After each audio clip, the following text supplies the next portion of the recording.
Robots Radio. Games, lore, stories, community. Just press play.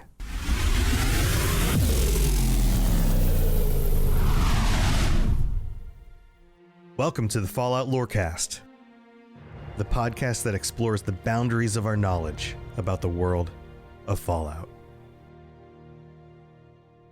So I was watching a speed run the other day of Fallout 4.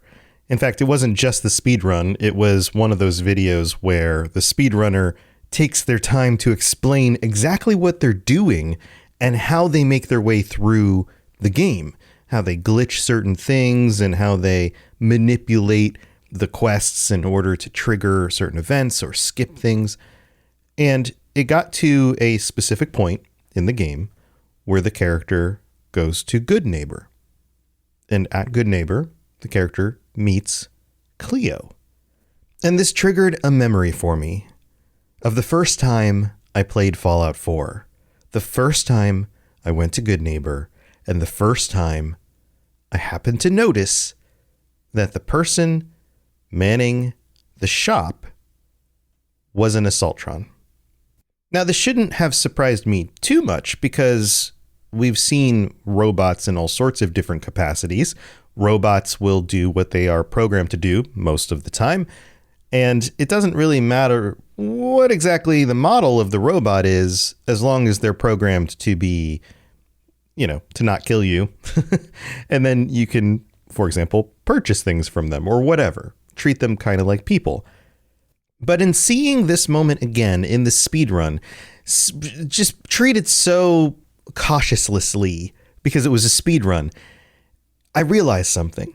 One of the things that Fallout does so well is that they will take what appears to be a dangerous kind of character, a dangerous species or race or monster or robot in this example, and put it in a place where it isn't dangerous. Think about ghouls, for example. How many of us had some sort of experience where we ran into ghouls in one of the games, whichever game you started with, before actually meeting a ghoul that was a person who wasn't going to just chew your head off? It creates that feeling of uncertainty. Is this person safe? Am I in danger? Can I trust them? The same thing can happen with super mutants. Think Strong, for example, or Graham in Fallout 76, who cooks all the meat. These are still dangerous characters, but they aren't dangerous to you. And the same thing can be said about very specific Assaultrons. And I thought that this was interesting because I hadn't really conceived of this in this way before until watching that speedrun and going, oh yeah, I remember this, because you get used to it, right? Like you get used to, oh, this is this character, this is who they are, you play the games multiple times. But trying to go back to that original feeling of, oh, that character behind that desk right there that's potentially going to sell me weapons seems very dangerous. Are they going to turn on me? Anything could happen at any moment. I don't know what to expect. And there's a wonderful beauty in that, in first experiencing a game, especially when it feels like that could be true. So in today's episode, we're going to go through what exactly the Assaultrons are. We've talked about robots before. We've talked about all the different kinds of robots. We're going to dig a little bit deeper into Assaultrons. And then we're going to talk about the specific characters that we can be friends with, or at least communicate with, and they won't kill us. So here we go.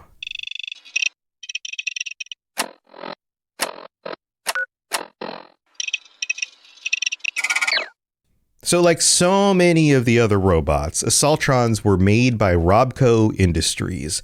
They were developed specifically for the United States military, for the war effort, for frontline actual fighting. These were supposed to be the robots you put out on the front lines. They're supposed to be close range, extremely fast. Some come with a devastating laser that shoots out of their heads. They're customizable. You can replace the different parts on their arms to do different kinds of things. They can explode if they go into a fail-safe mode. They have the ability to keep on fighting even with different parts of their bodies are destroyed. As long as the core is still working, they will continue on. I know we've all experienced taking these on in the games and gone, oh, well, I took out its legs. Oh, God, it's still crawling after me. You know, that kind of thing. So that's what these are. And we're all familiar with that.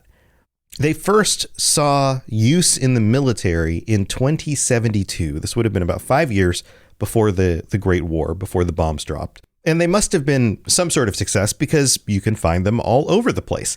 They aren't as prolific as, say, Protectrons, but they are a lot more military battlefield focused.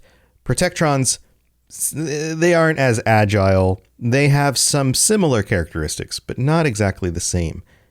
One of the things about Assaultrons that also makes them even more deadly on the battlefield is the ability to cloak themselves.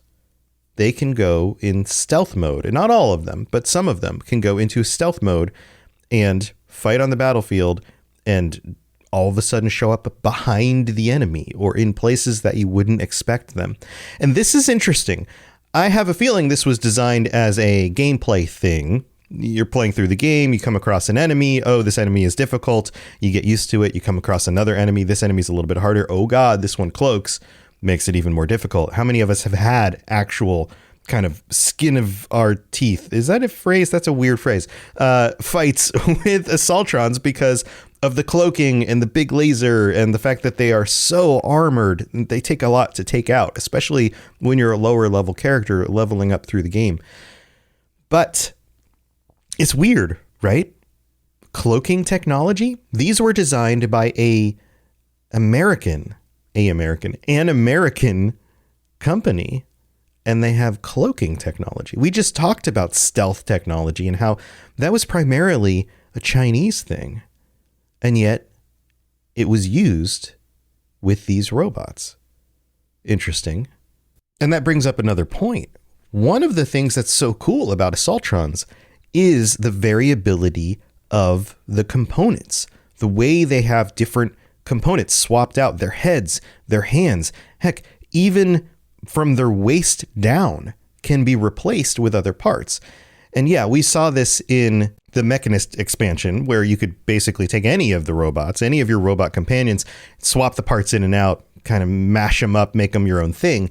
So sure, yeah, obviously people in the Wasteland have been repairing and replacing parts on things like robots or buildings or whatever for a very long time.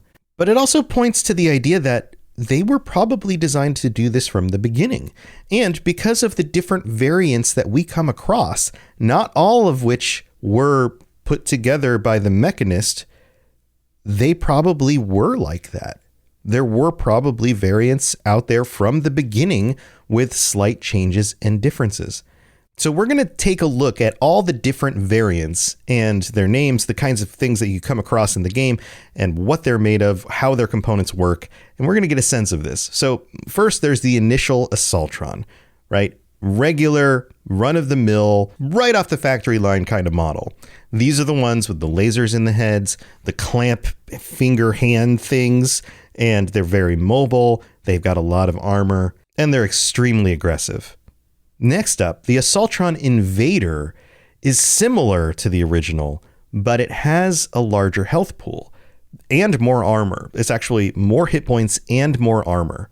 And they have the benefit of electricity coming out of their hands, and you can tell that by the blue glow of their hands. So these are more dangerous.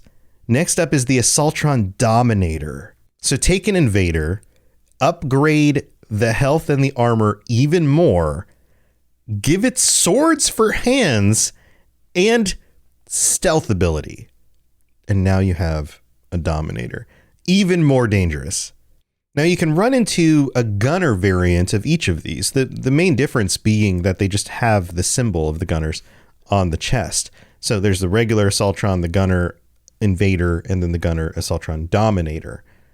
Next up on the list, and as we get through these, some of them look less and less like the iconic kind of feminine shape of the Assaultron. The Assaultron Devil, these are modified variants created by the Rust Devils. They're actually weaker, and their hands are replaced with construction claws, the big yellow construction claws. They're also covered in scrap armor. You get a sense that these were pieced back together from broken ones and aren't in the same kind of high quality state. Then there's the Assaultron Demon. These are very similar in the way they look, same components. They just are a little bit tougher. They've got a little bit more hit points than the Devil. Then there's the Succubus, the Assaultron Succubus. This also by the Rust Devils, and similar again to the others, a little bit more health, a little bit more armor, but they look very different. They've got like a skull mask on. You can see the red dot from the Assaultron laser in the left eye socket. They often have other components grafted to their arms. They look like a mess, but also terrifying at the same time. Next is the Assaultron Hag, another Rust Devil creation, except these are equipped with a shish kebab and a gamma gun, one in each arm. Their health has gone up even more. Their armor has gone up even more. And although they look like they've been pieced together, much like the other variants that the Rust Devils have used, the stats on this are very similar to the Dominator in that they have the same amount of health and the same amount of armor at this level. So by the point at which the Rust Devils have been able to create a Hag, they are now recreating something as equally as effective as the original Assaultrons. There's one more, though, from the Rust Devils, the Gorgon. And, of course, the Gorgon is a Greek mythological creature, I believe. And these have 2 shish kebabs. They are the most powerful variant that you can come across at all. The highest amount of health, the highest amount of armor. And they look like they are a mess. Skull mask, 2 shish kebabs. They are a walking horror show of a robotic enemy.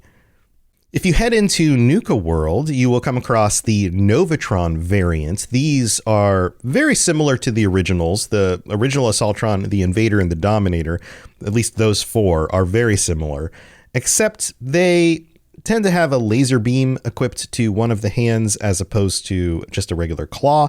The stats are very similar in their health and all of that. But then as you move up the upgrade route, you end up with the Initiator. The Initiator has an even higher health pool than the Dominator and more armor. Same weapons, same layout, same feminine shape. These Novatrons aren't as pieced together as the Rust Devil versions. Then the strongest of the Novatron Assaultrons is the Eliminator. This has a ton of health, a ton of armor, but you'll find that the Novatrons all have the same weapons, the same loadouts. They all look very similar. They just have upgrades from each other. Now, one of the things that adds to the way that the Assaultrons feel is their voice. The regular Assaultrons are voiced by Colleen Delaney, and it seems like there's like an effect on the voice, like some of these. I've talked with Wes Johnson before. Most of the voice is the voice actor, and then they will add a little bit here and there in order to add a few extra little effects on occasion. Sometimes it's less than you would think it is. The sense here is that Colleen's voice is probably pitch shifted slightly lower, and there's a little bit of a synthetic distortion added on, but for the most part, the performance is her. Now, there's some fun facts about Assaultrons before we get to the individual ones in the second half of the show. First of all, the 2 weapons that you can use from the Automatron, it's the Automatron expansion. I just call it the Mechanist because that's the big baddie in the thing. That's the fun part. I like the Mechanist. The 2 weapons you can salvage are the Assaultron Blade and then the Assaultron Head. Of course, you can carry a head around and equip it for different things. This is a fun one. If the Assaultron is being attacked by 2 enemies at once and the NPC is targeted, If this sole survivor is too close to the head/laser while the Assaultron is firing, the player character still takes damage. I don't know if you've ever done this, but it's a dangerous thing to do when you have a big mix-up of enemies going on at the same time. Also, at least one known Assaultron prototype was not built by Robco. Possibly was built by General Atomics International, who we've known have partnered together, most notably for the RoboBrain, which is super weird, but yeah, I guess sometimes they work together. This comes from 4N1M4L's test logs. This is a holotape. This is a student at the Commonwealth Institute of Technology, and this is what they write. Prototype, we found this robot locked in one of the secure labs. Looks military, and the limb servos are way beyond what I've been working with. Definitely not Robco. I wonder what kind of mechanical output these things can do. I'm going to set it up on the treadmill and start it off at 30% output, then ramp it to 75 and collect the data. Next, it says, I'm so screwed. I tried to stop the simulation after the servo output reached 50% and the first chain snapped, but I didn't reach it in time and that thing ran straight through the wall. Oh God, I'm going to be in so much trouble. Okay, don't panic. Just put it back in the cart and bring it back to the lab. And oh crap, someone is coming. So either there was a writing goof or there wasn't a writing goof and the student just wasn't educated enough to be able to tell the difference between Robco Tech and some of these other companies, or there's a little bit of detail here about maybe Assaultrons were one of those, I don't know, two companies working together kinds of things or something like that. I don't know. Let me know what you think about that one. One other thing that's particularly of note here is that it is possible that Assaultrons might actually be able to express human emotion, not just express it, but maybe feel it to a limited degree. We know that some of these robots are run by AI and that the AI is fairly substantial. Mr. Handy's, for example, seem to show emotion. Is that just their programming or are they actually feeling things?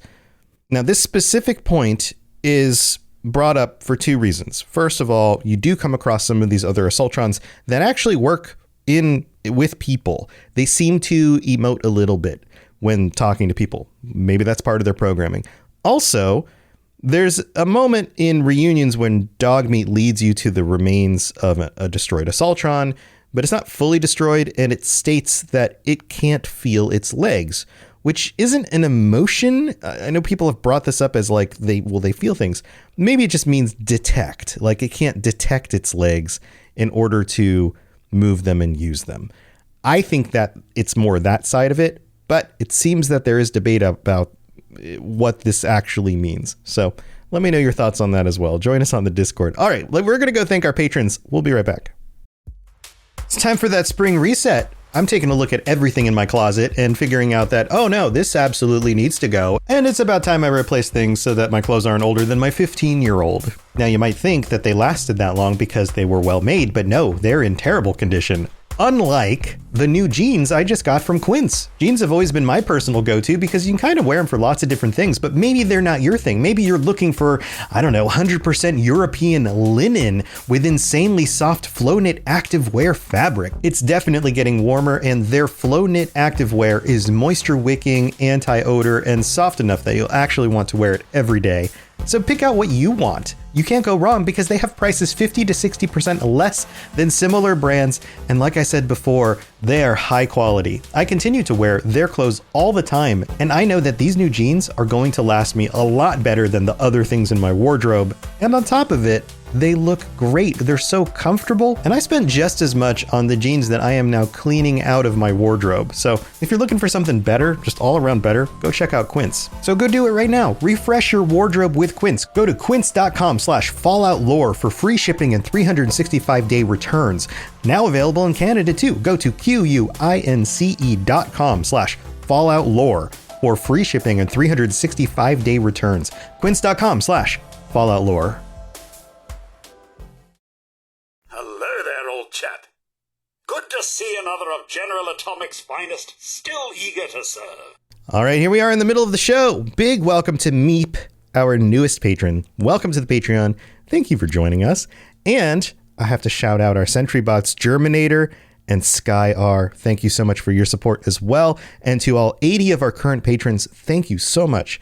I couldn't do this without you. If you are interested in joining this group, in helping support the show, getting some really cool stuff like t-shirts and stickers, ad-free episodes, all of that stuff, head over to patreon.com/Fallout Lorecast and check out everything you can get over there. Also, thank you to those of you who take the time to leave ratings and reviews on Apple Podcasts. As usual, if you leave a 5-star review, we'll read it out on a future episode of the show. And this one came in just this last week. This is from Strange Dobbs. I think that's how you pronounce that, in the United States, who writes, back at it again. I've been listening since year 1. I did fall off around year 3 due to other podcasts I've been listening to, like Chad, a Fallout 76 story, and your other Lorecasts. It's funny to me when, like, oh, my other shows stole you away from this show. It's kind of funny. I'm a huge fan, and as I'm typing this, I just joined the Discord. Your show got me back at it on Fallout 76, and I haven't been more involved than what I am now. I'm starting to catch up, but I'd like to give Tom a huge shout out for a great show. Keep it up. Chris, aka Dobbs. Thank you, Chris. That's awesome. Thank you so much for that. Other things you can do are, of course, rating the show on Spotify if you listen there, or whatever podcatcher you're listening to this on, sharing it with your friends. Heck, talking up Fallout with people who don't play the games, who are going to watch the show, and then recommending they come check out the podcast in order to understand more about the show. That would be helpful as well. So thank you to all of you for your support. All right, let's move on with the rest of the episode. If you have any questions about Nuka World, I'd be delighted to answer them. So in the realm of Assaultrons, there are 3 that you can come across who you could consider to be at least, I don't know, friendly to everybody. I'm trying to think of, like, what's the common denominator? Are they all self-aware? Probably not. Are they all intelligent? Yes, but I would assume you could say that about any of the Assaultrons. I think the commonality here is that they just happen to be characters that you can interact with who just don't attack you right away. And the first of these I'm going to note is Cleo, because I talked about Cleo before. And I also want to put out there, side note, Assaultrons don't show up in the games until Fallout 4. They are an addition to the series come Fallout 4. And that makes me wonder if we're going to see Assaultrons in the TV show. Oh my God, they would look amazing on the screen. So let's talk about Cleo. Cleo's in Good Neighbor.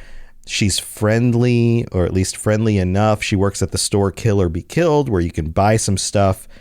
But there's some stuff going on with Cleo. She has a terminal, and if you hack the terminal, you can find out that she has a plan to kill several members of the Good Neighbor community if the need arises. This isn't something she seems to want to do. It's something she's ready to do in case, for some reason, something happens and she needs to do it. This includes shooting Daisy with a laser from long range in order to keep down the suspicion on who killed her by doing it at a distance, sneaking into Bobby No-Nose's hideout at night and basically turning off the lights or dismantling them, and then killing all of the occupants there one by one. She also has plans to pay one of Whitechapel Charlie's associates to do some of the dirty work for her. So again, she doesn't look like she is the one who is culpable in all of this. And maybe that dirty work would include sneaking into Bobby No-Nose's hideout and killing all of them. She also has plans to eliminate Fahrenheit by strangling her in her sleep. And Fahrenheit would be the first target. And then lace all of the chems within the old state house with poison to take out John Hancock. So she seems safe, but it turns out that she has plans, if she needs to use them, whatever that means, to take out Hancock and a bunch of these other people. Now, she has calculated, according to the text that you can read about this, that this will be an acceptable loss to her business without too much disruption, based on less people purchasing things. Now, there are some other characters that aren't listed here, one of whom is Magnolia, and we also find out that she actually has some respect for Magnolia because she's a fellow working girl, and Cleo is willing to give her a little bit of a chance before killing her. The contingency plan here is burning down the third rail as a warning, and then if she still resists, a clean shot to the head would take her out. But she's hoping that she doesn't and that they get along still. This is a little bit disturbing because that feeling I had when looking at Cleo for the first time and wondering, is she really safe? Was justified. It's actually justified. Now, of course, she doesn't do this in the game, but there's the potential. All right, let's talk about some of the other characters. The next most, or probably the most famous one, one that most people talk about is Pam, right? Pam sounds like this. Preliminary adjustments to statistical models complete. Commencing introduction. I was, am, and will most likely be Pam. Predictive analytic machine. Now, Pam shows up as part of the railroad, right? You meet her in the railroad, but she's been around for a long time, or at least the predictive analytic machine program has been around for a long time. From 2067, which is before Assaultrons were put into work in the military. Interesting. That doesn't exactly line up. There's a whole other thing going on here about what this is and how artificial intelligence was designed, how the US was using it to predict future conflict, bombs coming. And we have to go back 200 something years in order to get to the origins of this whole system that they were working on. My questions would be, is this intelligence, is this artificial intelligence, was it always in the body of an Assaultron? If that was the case, was Pam one of the earliest versions of the Assaultron? Or is this just like the current body? Did somebody take the CPU module that had the intelligence in it, the personality, and put it into this body later? Based on the evidence we have, it seems that the railroad discovered her. She was in a dormant state for over 200 years right after the bombs hit. She was at the switchboard, which is a secret defense location that didn't get hit by the bombs. And so she was at the switchboard, went dormant, and then was discovered and put back into functioning ability by the railroad. So the assumption here would be she was in the state she was in 200 years ago, which means she was in an Assaultron body. So if she was swapped into an Assaultron body, it would have had to have occurred sometime in the 10 years between when her project was greenlit in 2067 and when the bombs fell 10 years later. Maybe she started out in some other kind of body or computer system and was loaded into the Assaultron body as the war became more and more likely in order to give her some sort of protective, safe body, armor and weapons in order to defend herself. So in that case, the Assaultrons would have been around by then, so that makes sense. Or was she one of the earliest prototypes? We don't really know. Now, of course, she gives you some quests, and she plays into the whole storyline of Fallout 4, so you get to know her because of that. She seems very nice and very helpful, and as far as we know, she doesn't seem to have any plans to eliminate everyone if things go sideways. So that's cool, right? Now, there's one more. There are a few other Assaultrons running around in the wasteland that aren't going to kill you.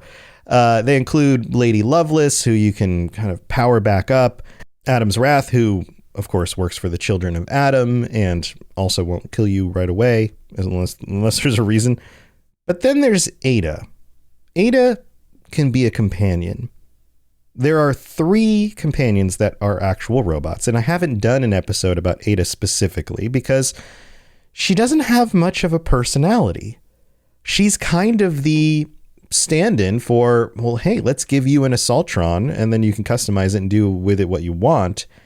Now, she does talk to you. She does have lines of dialogue that she says when you are doing things, right? My friends, they were simple traitors, all dead at the hands of your robots. And she seems to have some feelings, but she's one of only 2 companions, including Dogmeat, who never casts any opinion about your actions. You can do the most terrible things. You can do the nicest things. She doesn't seem to care. She just comes along with you, responds to the situations, fights your enemies, and that's it. Her story plays into the Mechanist story, and she has a few quirks. She can be upgraded on the workbench, right? You can change her parts out and things like that. But she also will not go in a vertibird. She will not be a passenger on a vertibird. And she does have some feelings about things, like lamenting the fact that she doesn't have a vacuum attachment when entering cluttered or dirty rooms. She seems to care about how pristine the room is. She's also a little bit confused by humans. She will remark, if you take off your clothes, people look so strange without their clothes on. Or, running around without clothes on doesn't seem like the smartest thing to do in an environment like this. She has opinions about these kinds of things, but she never judges you on your actions, which is kind of cool in a way. And at least I don't know the voice actor for all of the different Assaultrons. I mentioned Colleen earlier. Ada is voiced by Rachel Robinson and is named after the scientist Ada Lovelace, which is also inspiration for Lady Lovelace's name as well. So 2 different Assaultrons inspired by the same real world person, which is really cool because Ada Lovelace was born in 1815, lived to 1852, worked on Charles Babbage. If you know who Babbage is, he was one of the early mathematicians who worked on the concepts of mechanical computers. She worked on his computer system with him, the analytical engine, and she was the first to realize that the machine had applications beyond just pure calculations. Which brings us back to the question that I had before about the AI of these Assaultrons. Are they feeling? Do they have advanced AI? What is that actually like? What's it like inside their heads? Is there more than just calculation going on? It seems like some of them do, but are they real? This is the question, right? With synths and all sorts of things. This is one of the predominant questions in Fallout 4. And so much of it can go back to the work of Ada Lovelace, which is really freaking cool. So there you go. Assaultrons and even the friendly ones. Thanks for tuning in. I hope you have a wonderful week. And until next time, try not to build a robot that, destroys everybody on your block. I'll see you next time. To plug into everything else we're doing, check out robotsradio.net. Reach out to me on Twitter at robots_radio. Check out the Robots Radio Rocket Club, where you can join me and a bunch of our other creators creating your podcast, starting a new podcast, or helping your current podcast grow. There's more information about that on robotsradio.net as well. And you can always talk with us and the entire community, over 2,000 people on the Robots Radio Discord. Come join us. We'd love to chat with you. See you guys next time.